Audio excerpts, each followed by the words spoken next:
Jaya Nityananda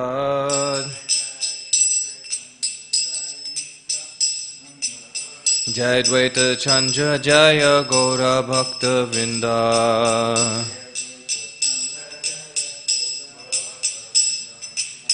Jai Jai Shri Caitanya Jaya Nityananda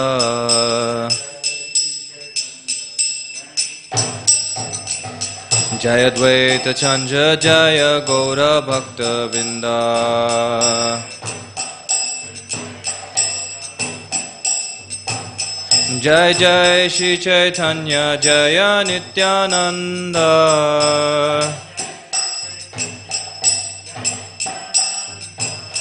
Jaya Dvaita Chandra Jaya Gaura Bhakta Vrinda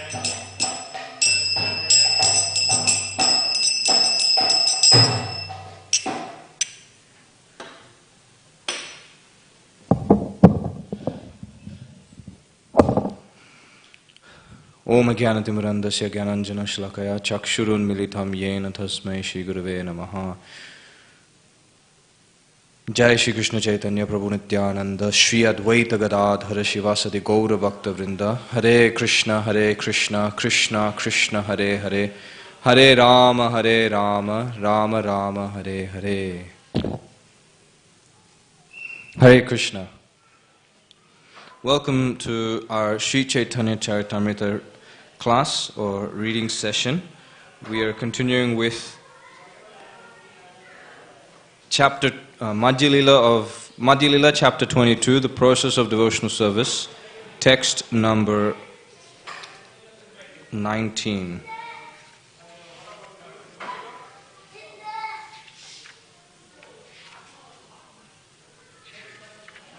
Sorry, one second.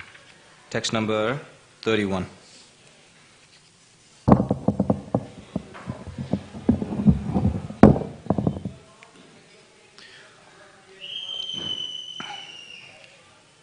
Text 31. Krishna Surya Sama Maya Hai Andakar Yahan Krishna Tahan Nahi Maya Radhikar.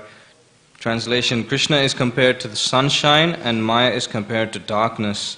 Wherever there is sunshine, there cannot be darkness.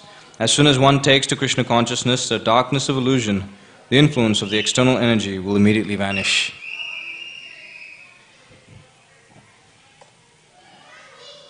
So yesterday we discussed about how without Krishna consciousness, without devotional service, any path of self-realization such as jnana, karma, or even yoga is incomplete and will not give one the result. So that's to say that bhakti is the core essence of those practices. Because only when one performs these activities with some sort of devotion to the Supreme Lord will they be able to get their result. So karma yogis, or those who are performing their activities and getting a result and offering that to the Lord, their perfection happens. In other words, their desire to get more wealth, more happiness materially is only possible by being sanctioned by the Supreme Personality of Godhead. And you won't get the Lord's favor unless there's some devotional service involved. Of course, now we'll read a bit more about pure devotional service, how the Lord brings one who may be desiring the Lord's service of some sort, but due to association, unfortunately desires something other than the Lord's service. So it sounds contradictory, but we'll continue to read a bit more about that. This is text 32, the external illusion. So we're talking about the conditioned living entity right now, how they're entrapped by Maya. Text 32, the external illusory energy of Krishna, known as Maya, is always ashamed to stand in front of Krishna, just as darkness is ashamed to remain before the sunshine. However, that Maya bewilders unfortunate people who have no intelligence. Thus, they simply boast that this material world is theirs and that they are its enjoyers. Text number 33. One is immediately freed from the clutches of Maya if he seriously and sincerely says, "My dear Lord Krishna, although I have forgotten you for so many long years in the material world, today I am surrendering unto you. I am your sincere and serious servant. Please engage me in your service." text 34. This is a very famous verse from the Ramayana. So far the flow we're going through is we're talking about how the living entity is entrapped by Maya and how the living entity can come out of that entrapment. And Chaitanya Mahaprabhu is telling Sanatana Goswami that if one just simply seriously and sincerely says to the Lord, "My dear Lord Krishna, although I have forgotten you for so many long years in the material world, today I am surrendering unto you, and I am your sincere and serious servant. Please engage me in your service." This is non-different from our daily chanting of Hare Krishna, Krishna Krishna, Hare Hare, Hare Rama, Rama Rama, Hare Hare. So attentive chanting of the holy name, which includes the sincerity and seriousness of the practicing sadhaka, is a simple prayer to the Lord. That my dear internal or the energy of the Lord, Hare, oh my dear Lord Krishna, O Rama, please engage me in your service. It's non-different from this Mahaprabhu, this verse Mahaprabhu is going to quote from Ramayana. Sakrit eva papannoyas tavasmiti iti yachate abhayam sarvada tasmai dadam ye tadvratam mama. This is text 34. It is my vow that if one only once seriously surrenders unto me, saying, "My dear Lord, from this day I am yours," and prays to me for courage, I shall immediately award courage to that person, and he will always remain safe from that time on. So this verse in Ramayana comes from the section where Lord Ramachandra is on the other side of the ocean, and how the Varna Sena, or the army of monkeys, is now talking to, or the chieftains, or the generals, the officers of the army are now in conversation with Lord Ram about how to attack Lanka. And at that time they see a group of Rakshasas flying over from Lanka itself. And upon seeing them, all the monkeys immediately get to arms. And as they land, then they see that actually who has come is Vibhishan and his close associates. Vibhishan, the brother of Ravana, and his close associates. So there, Vibhishan comes and tells Lord Ram and his associates that I've come now, giving up Lanka, giving up my brother Ravana to take your shelter. And so that's when Lord Rama then confides with all of his ministers, Sugriva, Jambavan, Hanuman, even, what's his name? Even someone like Dvivida was there. Dvivida, Mainda, they were all chiefs of the Varna Sena.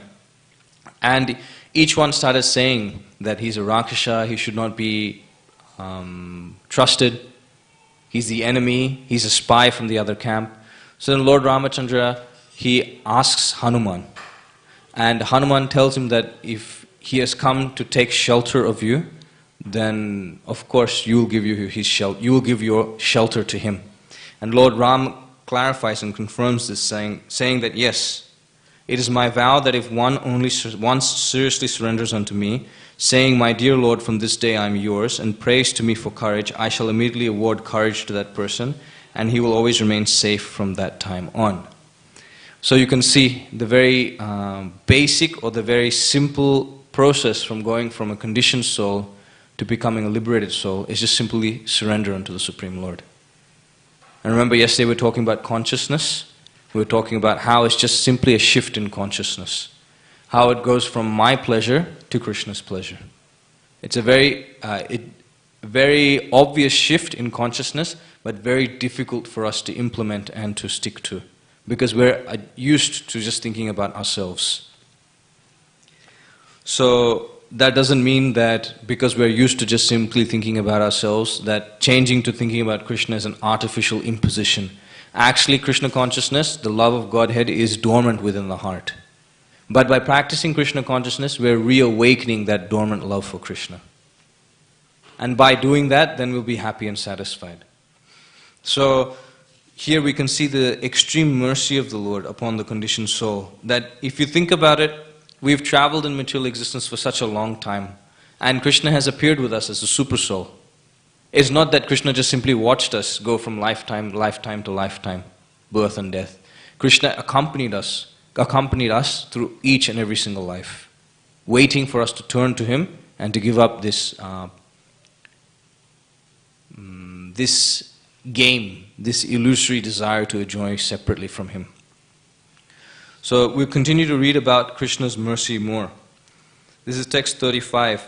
Due to bad association, the living entity desires material happiness, liberation, or merging into the impersonal aspect of the Lord. Or he engages in mystic yoga for material power. If such a person actually becomes intelligent, he takes to Krishna consciousness by engaging himself in intense devotional service to Lord Sri Krishna. So we can remember a pastime of how one of Lord Chaitanya Mahaprabhu's associates, Mukunda, he was associating with such people who were interested in material happiness, liberation, or merging into the impersonal aspect of the Lord, or engaging in mystic yoga. Specifically those impersonalists. And because Mukunda would go very carefree to each and every group and hear from them. One particular point in time when Mahaprabhu was giving his mercy, his benedictions upon all his associates, then he did not wish to give his benedictions to Mukunda. And when the devotees asked why is it that Mukunda cannot get such benedictions from you, why he cannot take your darshan, Mahaprabhu explains that Mukunda is going and hearing about from asadhus or asat sangha. He's going and hearing about me from the wrong people and understanding that me as to be impersonal. So in such an association, Mahaprabhu was teaching by example, by using Mukunda. And he was saying that hearing about this is like getting a stick and directly beating me. Hearing about impersonal philosophy, it's like hitting me with a stick. Therefore, I will not give my association or darshan to Mukunda. Of course, Mukunda is a direct associate of the Lord, an internal associate. But Mahaprabhu is using Mukunda as an example. Just like Prabhupada gives the example how the mother-in-law will use the daughter to teach the daughter-in-law. She will not directly chastise or correct the daughter-in-law. Rather, she will chastise and correct the daughter, and the daughter-in-law, seeing that, will rectify and do the necessary. So in the same way, the Lord doesn't directly chastise us. Of course, Maya does that for Him, but He doesn't do that. He teaches us through the examples of His devotees. And the devotees' response and their actions is what we follow. We follow in their footsteps. So, understanding that a person becomes if such a person actually becomes intelligent, he takes to Krishna consciousness by engaging himself in intense devotional service to Lord Krishna. The next verse, text 36, Akama sarva kama va moksha kama udaridi tivrena bhakti yogena yajata purushaparam. Whether one desires everything or nothing, or whether he desires to merge into the existence of the Lord, he is intelligent only if he worships Lord Krishna, the Supreme Personality of Godhead, by rendering transcendental loving service. There's another verse in this connection also in regards to intelligence, is Krishna Varnam Tusha Krishnam Sangha Pangashta Parshadam Yagnai Sankirtanai Prayai Yajanti Hi Sumedasaha. One who has good brain substance, Medasa, Sumedasaha, they'll take to this congregational chanting of the holy name of the Lord. That's inaugurated by Sri Chaitanya Mahaprabhu, who is descended, although he is Krishna himself, but doesn't appear in the blackish color, but is in golden complexion, along with his associates, his servants, his weapons, so on and so forth. He has come to simply to propagate this congregational chanting, and an intelligent person will engage in such activities of congregationally chanting the holy name. So this is interesting how Mahaprabhu is mentioning this verse, that by rendering intense loving devotional service to the Lord, whether you have desires, you have no desires, or your desires of liberation, one who just simply engages in devotional service with that intention of rendering service, still they'll be able to get their results. But here's something that Mahaprabhu will explain. Because devotional service doesn't mean that we worship Krishna for something. That's not devotional service. That's a transaction, right? It's not love. It's just simply a transaction between one person and the other. You scratch my back, I scratch your back. So Now Krishna, understanding that our mentality is sort of contaminated, we're not looking towards Krishna for Krishna's pleasure just yet. We know that's the level, but unfortunately due to bad association, due to habits, due to the way we've conditioned ourselves due to our previous desires, we'll have a tinge of material desire. So that we'll go to the Lord, we'll pray to the Lord, but then we'll say, I want this, I want that. We'll be honest. An honest devotee will go and explain or reveal their heart to the Lord. What about such a person? For such a person who reveals their heart and still has the material desires, how does the Lord satisfy that person? How does the Lord bring him to pure devotional service? Now we'll discuss a bit about that. Text 37, if those who desire material enjoyment or merging into the existence of the absolute truth engage in the Lord's transcendental loving service, they will immediately attain shelter at Krishna's lotus feet, although they did not ask for it. Krishna is therefore very merciful. Text 38, Krishna says, if one engages in my transcendental loving service, but at the same time wants the opulence of material enjoyment, he is very, very foolish. Indeed, he is just like a person who gives up ambrosia to drink poison. So in Bhagavad Gita, we also hear something very similar, how when we engage in passionate activities, or if we're in the mode of passion, then in the beginning, it may taste like nectar, but in the end it's simply like poison. In fact, all material activities are like that. It is just simply poisonous, because the real nectar is engaging in Krishna's service. Because that we are Anandamaya Bhyasat, by engaging in the service of the Lord, naturally we'll get bliss and happiness. Because the Lord also is Anandamaya Bhyasat. But He is happy. He doesn't need to search for happiness. Our happiness is engaging in His service. So that's why Krishna is extremely merciful. Like a father, the father will correct the child, right? But the way the father corrects the child may seem to be very, unfair. It may seem to be unfair, right? That, for example, the child wants to play, the child wants to enjoy life. But what does the father and the parents do? They make sure the child goes through austerities of going to school, going to work, all of those things, right? For the benefit of the child, right? The child, like for example, Prabhupada gives this interesting example that it's like a person walking down the street in a village and sees children playing on a rooftop flying kites. While they're flying kites, they look like they're about to fall from the top of the roof of the building, right? And this person says, hey, stop, you're going to fall down. And he'll run up there and try to prevent any accidents from happening. But then the children will cry and people around will look and see, and they'll think, oh, what is this fellow doing? Disturbing our children. So it's a different perspective. We need to have the right perspective. Our perspective should be the perspective of the Shastras. We should see how things go. We should never be influenced by so-called social perspective. We should never see from their point of view. Of course, we can see from their point of view, but we don't accept that point of view. Therefore, we constantly engage in absorbing our consciousness in Krishna consciousness, in reading and hearing about Krishna. Because this is very important for us as devotees, because sometimes, most of the time, we all have desires as well. How is it that Krishna is bringing us to His lotus feet? We won't see this, but Caitanya Caritamrta is very merciful enough. Krishnadas Kaviraj Goswami is very merciful enough upon us to show what is it that Krishna is thinking. What is it, the mood of Krishna? So we can understand that a bit more. Text 39, this is Krishna speaking, since I am very intelligent, why should I give this fool material prosperity? Instead I shall induce him to take the nectar of the shelter of my lotus feet and make him forget illusory material enjoyment. This purport is another nectar purport by Prabhupada. This is Madhya Lila chapter 22, text 39. If you get a chance, please read it. The core essence of this purport is that Prabhupada is saying that one can perform devotional service only by coming in contact with the devotee. On one's own, practicing devotional service is not possible.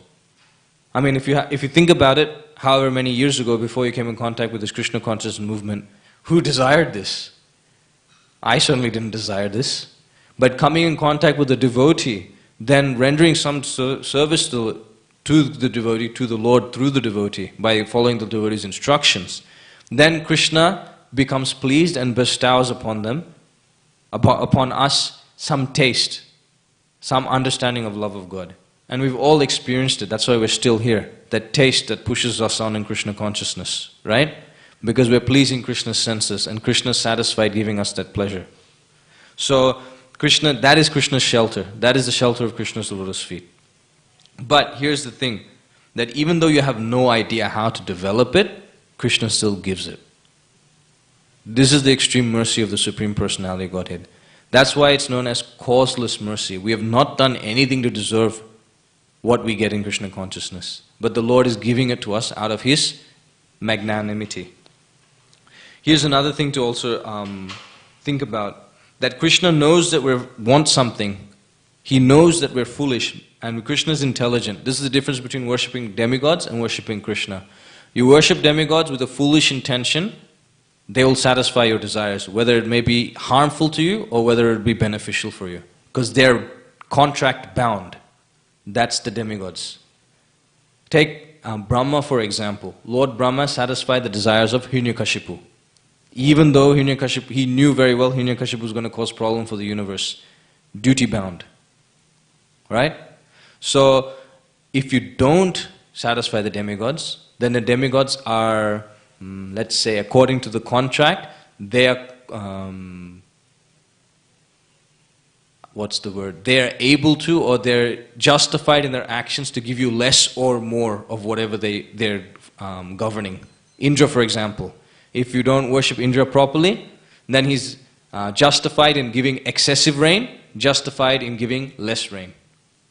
Just so that you'll understand that this particular resource is being governed by Indra under the instruction of Krishna. So you have that understanding that I'm not the controller. Okay? But anyway, coming back to the point, here it's mentioned that Krishna will engage us in devotional service in such a way that we'll forget material enjoyment. We'll forget why we wanted, what we wanted in the first place, and why we wanted it.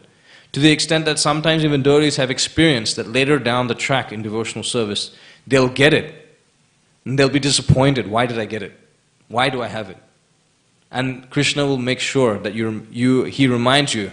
He never forgets what you desire. But Krishna will always satisfy your desire if it's beneficial for your devotional service.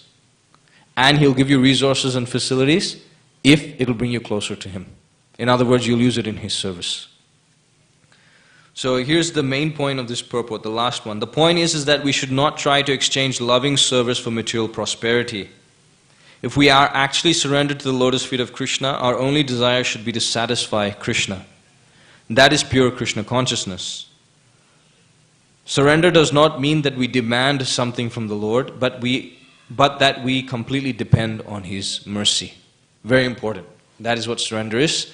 And that's what will bring us closer and closer to Krishna and closer to pure devotional service. Text 40. This is another fantastic verse from Srimad Bhagavatam, 5th canto. Whenever Krishna is requested to fulfill one's desire, He undoubtedly does so. But He does not award anything which, after being enjoyed, will cause someone to petition Him again and again to fulfill further desires. When one has other desires but engages in the Lord's service, Krishna forcibly gives one shelter at His lotus feet, where one will forget all other desires. This is the demigods praying. The very beings that are giving benedictions and so-called happiness to the living entities, they are servants of the Lord. And this is what they're praying. They're praying that when one approaches Krishna with one's own desire to satisfy their own senses, Krishna will give them His lotus feet. And by giving them the lotus feet, they'll forget all other material desires. Because they'll be completely satisfied with what they have. Completely satisfied with Krishna's lotus feet.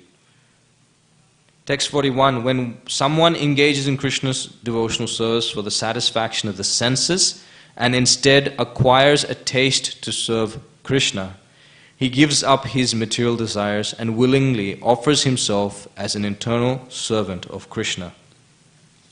Text 42. another famous verse, Stana bilasi tapasa, tapasi stitoham, tvam praptavan deva munindra guyam, kacham vichinvan api divyaratnam, swamim kritatosmi varam nayache. Translation. This is Dhruva Maharaj talking to the Supreme Personality of Godhead, Prishnigarbha, Lord Vishnu. So translation, this is in brackets. When he was being benedicted by the Supreme Personality of Godhead, Dhruva Maharaj said, so now Dhruva Maharaj says this, "O my Lord, because I was seeking an opulent material position, I was performing severe types of penance and austerity. Now I have gotten you, who are very difficult for the great demigods, saintly persons and kings to attain. I was searching after a piece of glass, but instead I have found a most valuable jewel. Therefore I am so satisfied that I do not wish to ask any benediction from you." So if you remember Dhruva Maharaj's story, you remember how he's a small 5-year-old boy. He's been offended by his stepmother, and he's been told by his biological mother that you should find Lord Vishnu, he'll satisfy your desires. Great saintly persons go to the forest to find him. Just to pacify her son, she said that. But her son, out of great anger, ran into the forest. And as he ran, he met Narada Muni. And Narada Muni tested him. And upon satisfying Narada Muni's requirements, he was initiated by Narada Muni. He was given the mantra. He was given the particular process by worshipping the Lord, to the extent that Narada Muni said, "You do this and you'll see the Lord very soon, directly face to face." And he performed all of these austerities. It's mentioned months and months worth of austerities. For example, he would only eat leaves. Then he would only drink water for 1 month. Then after that he would only take air. He would stand in one place for all this period of time, performing all of his sadhana, performing all of his spiritual duties, practices. So even after endeavoring and enduring all of such hardships, he sees Krishna. What was the purpose for which he wanted to see Krishna again? Because he wanted a kingdom greater than his great-grandfather. Who is his great-grandfather? Lord Brahma. You see, Dhruva Maharaj's father is Uttanapad. Uttanapad's father is Swayambhuv Manu. Swayambhuv Manu's father is Lord Brahma, great-grandfather. He wanted something even greater than Lord Brahma, and Brahma has the best in this material universe, the best planet, material planet. So he wanted even something better than that. But you just understand the intense desire Dhruva Maharaj had to get it. You see, he endeavored so hard for it. He went through all types of hardship. For us, maybe, for me speaking, day 1 finished, I don't want it anymore. Let's go back home. I don't want to live in the forest. He endured so long till the end of it. Of course, his practice of devotional service, Narada Muni gradually cleansed his consciousness. He found some satisfaction in performing such activities. But if you take it from the perspective of his desire, what happened to his desire? He doesn't want it anymore. He's got Krishna's lotus feet now. So it's an example of how Krishna forcibly gives his lotus feet to the extent you no longer want that material desire. Prabhupada gives this example. If I have $1 million, $100 is already there. So if I have devotional service to Krishna, whatever little happiness, paltry, insignificant happiness I get from material pleasure or from material activities, that pleasure is already there in Krishna consciousness, but multiplied by millions and trillions. I don't need to go and search for such a small piece. In other words, why would I look for a piece of glass when I have the greatest jewel? This is what Dhruva Maharaj is mentioning.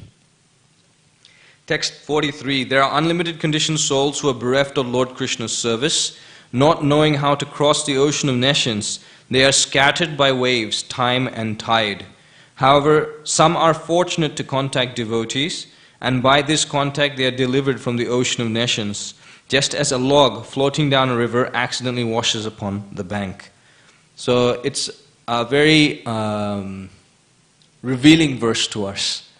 The fact we're sitting in this temple room hearing about Sri Chaitanya Mahaprabhu is very fortunate condition for us. That somehow or other, by the contact of a devotee, we've come to this temple, we're hearing from Sri Caitanya Caritamrta, from Srila Prabhupada, that we are able to hear about the Lord. But unlimited conditioned souls are bereft of such opportunities. They are not given such opportunities. Therefore the Lord sends these devotees. And I always, whenever I hear about this and how conditioned souls don't know how to cross the ocean of material existence, they're stuck in material existence, but they come in contact with a devotee. I always remember the first pioneering devotees of Australia, Upendra Prabhu and Bali Mardan Maharaj. At that time, Upendra Prabhu, Charu Prabhu mentions this, he was the temple president of Sydney when Prabhupada came in 1971 and installed, 1971 wasn't it? 71, and installed Shishi Radha Gopinath. There, Charu Prabhu, before he became a devotee, he was just a simple office worker. And he was walking down Wynyard Station. And you can imagine what, if Wynyard Station's like this, Charu Prabhu was saying was very busy then as well. And so then when he was walking down, he saw one person standing with some, I don't know what he was wearing, I forgot what Charu Prabhu was mentioning, but he was standing there with some magazines in his hand, and as people were walking by, he was saying something in their ears as they were walking by. And so he approached him, what is this weird fellow doing, let me go and find out what he's doing. And Upendra speaks to him and explains to him about Krishna consciousness, gives him a Back to Godhead magazine. And while he's speaking to Charu Prabhu, while he's speaking to this person, Upendra Prabhu once in a while just turns his head and he starts chanting Hare Krishna mantra into each ear of each person walking by. So that's the mood of a devotee. That's how Prabhupada trained Upendra Prabhu to preach Krishna consciousness. Because this person, who knows when we'll meet them again? Who knows if they'll get Krishna consciousness? So let him get some opportunity. Like for example, I remember there was a, Krishna, in the process of practicing Krishna consciousness, there's some nice jokes, some nice comments made. Like for example, you don't know how we became devotees. Maybe we were a fly and we fell into Charnamrit once, We drowned in Charnamrit somehow or other. And now we get the opportunity of devotional service. In Damodar Mas, it's mentioned one mouse. One mouse simply, there's a ghee wick there, a light. And it's very hungry. And it simply goes there to eat the ghee, but then its whiskers or its tail gets caught in fire. And it starts running around in circles and it leaves its body. But because it ran around in circles, Krishna saw that he's offering lamp and he immediately liberated that mouse. So like that mouse's fortune was the devotee that kept the lamp there. It's not that the mouse somehow or other got liberated. Another example is Ramanujacharya going and he's with his disciples and he wanted to teach them a lesson. So he went to one particular lake and he threw his Mahaprasad, remnants of his foodstuff, into the lake. And some of the aquatics ate that, and right in front of their eyes, they saw the aquatic leave their body and begin to ascend to the spiritual world in their four-handed form of Vishnu Duta, or the servants of Vishnu. And all the disciples are thinking, Maharaj, we're taking your Mahaprasad every single day. How come we're not ascending like this? And he was saying that, and then Ramanujacharya explains to them that actually just see their sincerity. Just see how attached they are. Simple. They just simply took shelter of that, and with full shelter and surrender, they're able to get the benefit. So he's teaching his disciples, where are you at? Where's your consciousness at? So like that, we can understand.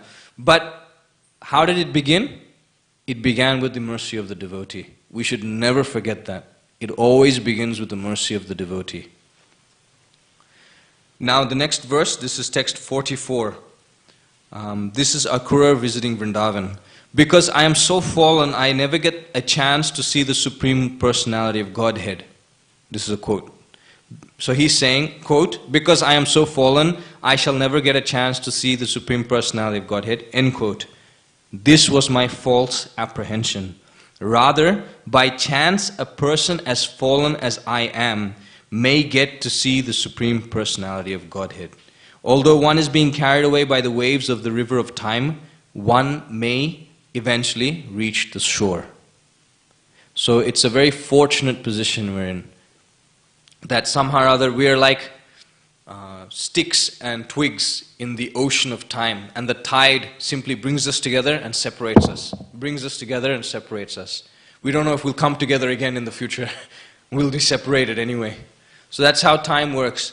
But somehow or other, one twig, one log, one twig or one leaf, whatever you may be, one straw will somehow or other wash up on the shore. And that's considered to be one's great fortune. But if you think, wow, why am I on the shore, and you jump back in the ocean, that's very foolish. That's the exact same thing Mahaprabhu was explaining. Krishna won't let you do that. Now that you've come to Krishna consciousness, he won't let you go back that easily. He'll make sure that you stay. And even if you choose to go back, he'll be there to protect you. He'll make sure that you come back to take the dust of his lotus feet again. Text 45. By good fortune, one becomes eligible to cross the ocean of nescience, and when one's term of material existence decreases, one may get an opportunity to associate with pure devotees. By such association, one's attraction to Krishna is awakened. So here Bhaktivinoda Thakur explains this point a bit more. He's saying that, is it by chance someone comes to devotional service? Is some great fortune? What is this fortune we're talking about here? Because in the Bengali it's mentioned, Kona bhagya koro samsar kshayan mukha hoy sadhu sangha thabe Krishna rati upajay. So by good fortune one becomes eligible to cross over material existence. What is this good fortune? Bhaktisiddhanta Saraswati Thakur says there are pious activities and devotional service. They are considered to be fortune. Pious activities and devotional service. Of course, if one performs devotional service, what to speak of crossing ocean of material existence, right? It's guaranteed. What about pious activities? He's breaking them down into three categories. Bhakti unmukhi shukriti, bhoga unmukhi shukriti, and moksha unmukhi shukriti. Now to explain that in English, Bhakti unmukhi shukriti is pious activities that awaken one's dormant Krishna consciousness.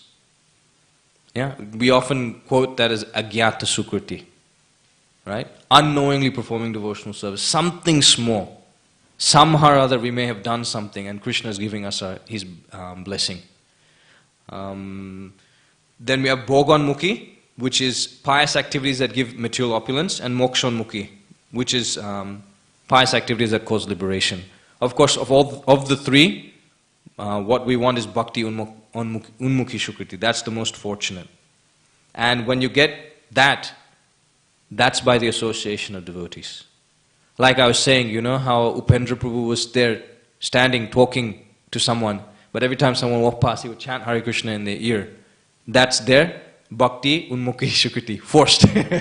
They have to hear the holy name, no choice. Sometimes when you do Harinam in the city, I remember when you do Harinam in the city, some people you'll just see them going like this. Just walk down the street like this. And some of them, sometimes they'll do like this.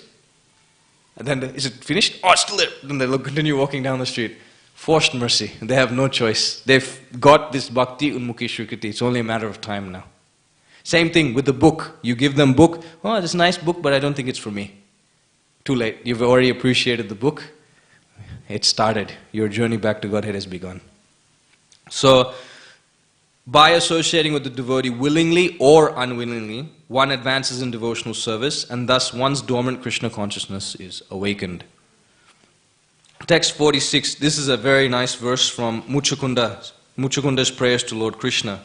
O my Lord, O infallible Supreme Person, when a person wandering throughout the universes becomes eligible for liberation from material existence, he gets an opportunity to associate with devotees.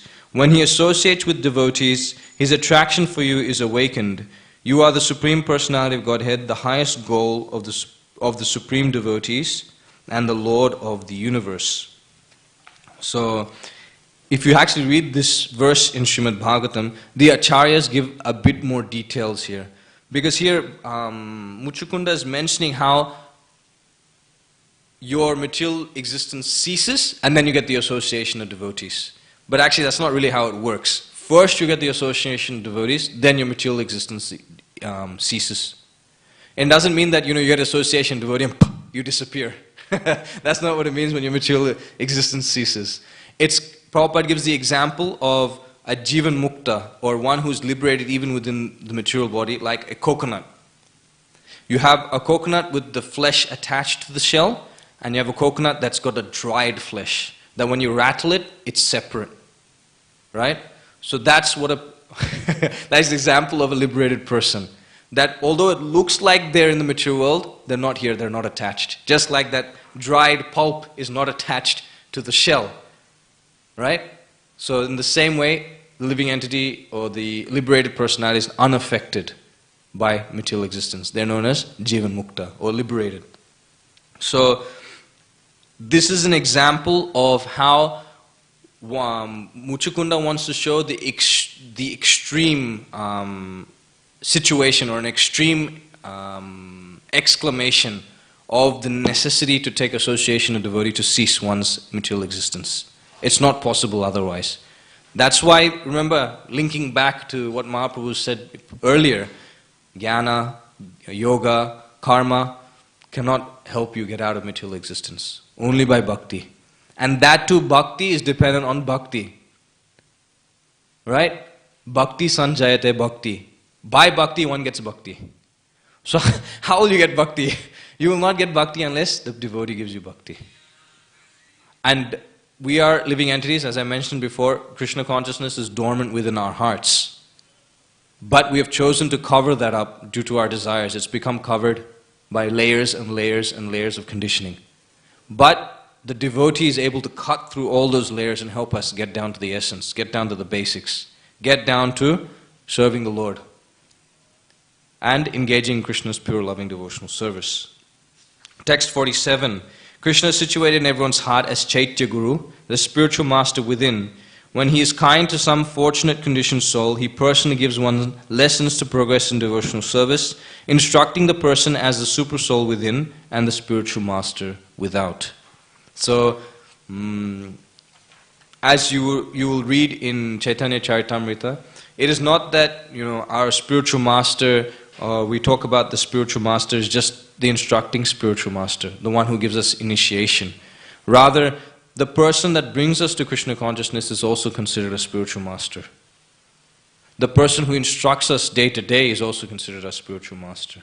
And of course, our initiating guru is also given as our spiritual master. But they're all simply representatives of Lord Krishna.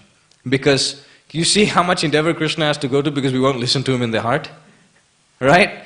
It's kind of like you live in the same room as somebody, but they have to, call somebody else to come in and tell you what you want to say.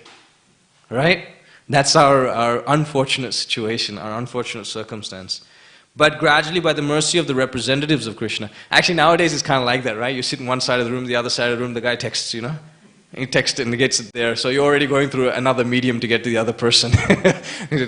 Long gone are the days of face-to-face communication, even within the same room. So what to speak within the heart, Where's the hope? So therefore, by the mercy of the Guru Parampara, we'll be able to contact Krishna once again. So I'll end with this text 48. O my Lord, transcendental poets and experts in spiritual science could not fully express their indebtedness to you, even if they were endowed with the prolonged lifetime of Brahma. You appear in two features, externally as the Acharya and internally as a super soul, to deliver the embodied living being by directing him how to come to you. So even if you had the lifetime of Brahma, you would not be able to express your gratitude, your indebtedness to Krishna and his devotees. So, I think I'll end here. We're at time. So we'll read from text 49, Madhya Lila chapter 22, text 49 from Monday onwards. Are there any comments, questions?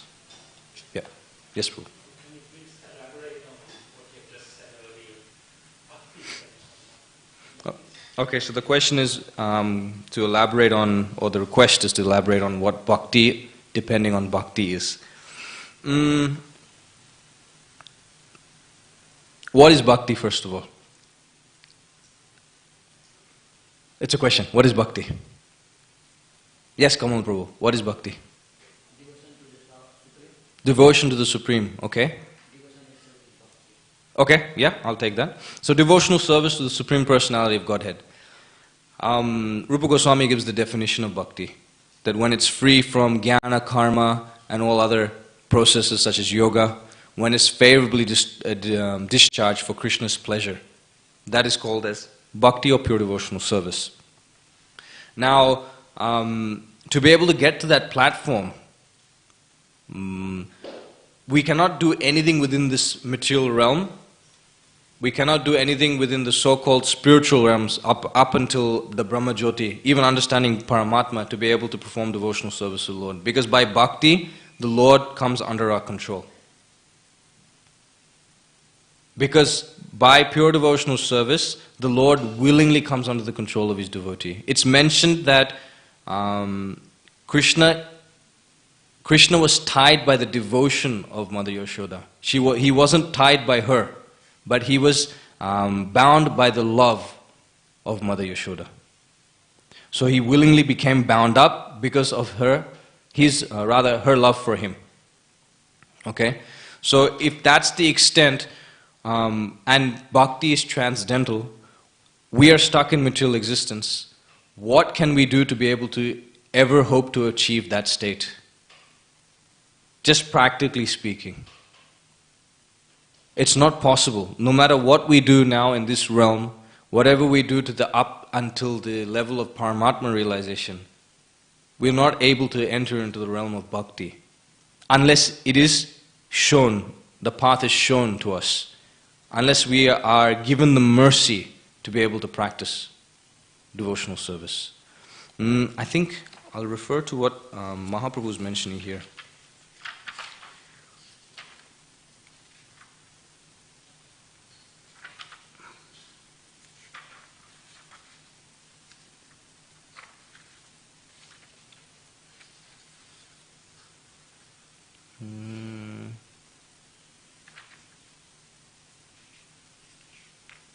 Yeah, this is the verse. This is a very famous verse. O Lotus Side 1, this is a quotation from the 2nd chapter of the 10th canto. Anyway, in summary, it's mentioned here that Aruya Krishyena param padam tata patanti yado nadita yusmadangraya. That even though one may be engaged in severe austerity and penances and they rise to the spiritual position, to impersonal Brahman realization, they fall down because they neglect to worship your lotus feet. That is considered to be the height or the extent of one's spiritual realization without depending on Krishna's lotus feet. That is considered to be the height. If such a person gets to that stage and falls down into material existence, what is the question of them accessing devotional service by their own endeavors? This is the best you can do to get into transcendence on your own. But what we understand in devotional service, devotees, that's the beginning point. That Brahma Bhutta Prasanatma na sochiti na kankshati samasarveshu bhuteshu mad bhaktim labate param. That one who's a devotee already automatically is on that platform. And they go deeper and deeper and deeper, and there's much more to obtain. But for such a person to obtain, Krishna mentions in Bhagavad Gita that it's not possible. Bhaktya mam abhijanati. That is only by bhakti that you can know me. But how can we know Krishna on our own if the extent of realization is this one? We'll only get to Brahman and we'll fall down. We cannot. Therefore, Krishna sends his devotee. And the devotee acts as that conduit or that opportunity to taste Krishna's lotus feet, the dust of his lotus feet, to be able to taste devotional service to him. So therefore, only by bhakti one can get bhakti. Not by one's own endeavor and any other mechanical process. I hope that's satisfactory. Yep. Any other comments, questions? Anyone would like to add to that? Yes? No? You had an... Yeah. So you said, independent of bhakti, the highest realization you can get is Paramatma realization. Does that mean that Paramatma realization is dependent on bhakti? Yeah, because Paramatma realization means that you understand a localized aspect of the Lord. And one who understands Paramatma, it's mentioned that when they go through the Ashtanga Yoga process and gets to Samadhi, then that point of Samadhi, then they're able to see the Paramatma. But then they get two options, right? One is that I am that, or second is, oh, he's the Supreme Lord, I should worship him. Bhakti is already there, right? Something is. Yep. We'll take last question. Yeah. Question somebody's asking online. Krishna Mm-hmm. So do we take it that Krishna sanctions those material desires which help us in our devotional service? It's a very funny question. If you think about it, Krishna doesn't fulfill material desires that help in devotional service. It's contradictory. It's contradictory to what I was mentioning as Bhakti, Sanjayita Bhakti. The desire you think is material, actually Krishna sees it as an opportunity for you to engage there in his service. So it no longer becomes material. It's Krishnaized, as Prabhupada says.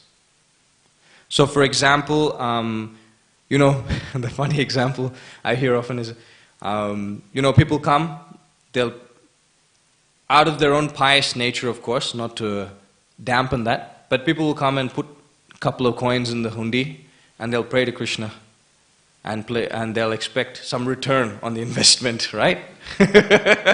I've given you 5 cents, now give me $50 million, something like that, So they've given something. But you see, this is, again, I'm coming back to the point. This is the difference between Krishna and the demigods. Krishna can choose what to give, when to give, how he wants to give, how much he wants to give. He is Ishvara. Ishvara Parama Krishna Satchitananda Vigraha. He can choose whatever he likes. But the demigods, they're bound. You give 5 cents, we have to give you 5 cents worth. We cannot give anything less.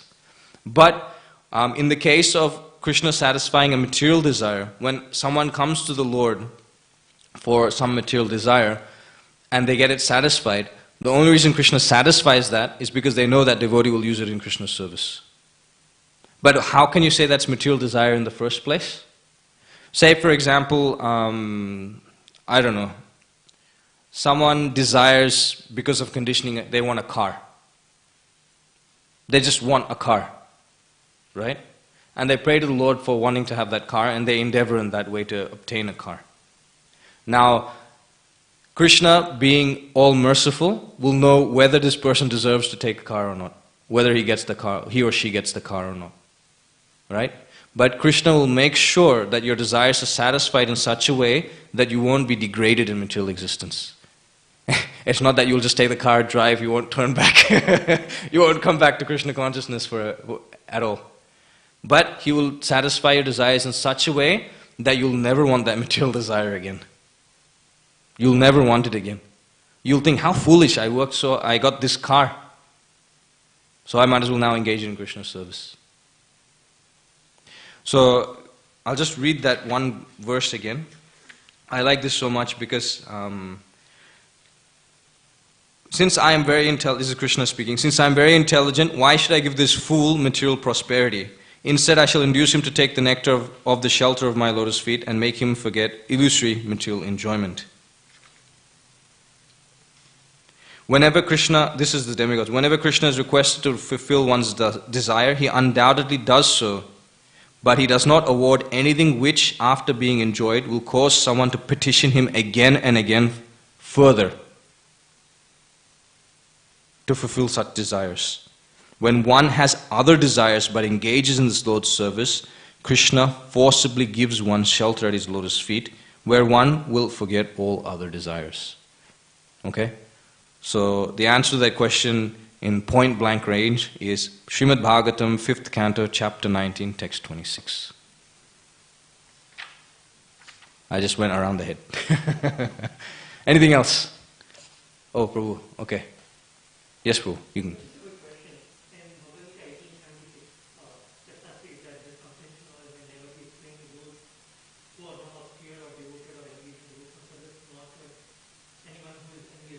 Mm-hmm. But when we are trying to do Sandeepan or this kind of book distribution, how would we know whether someone is doing? Because at that time you just simply, like the devotee is merciful just to distribute the name itself. But are we doing, should we, I won't say judge, but how we should choose who to give and who not to give?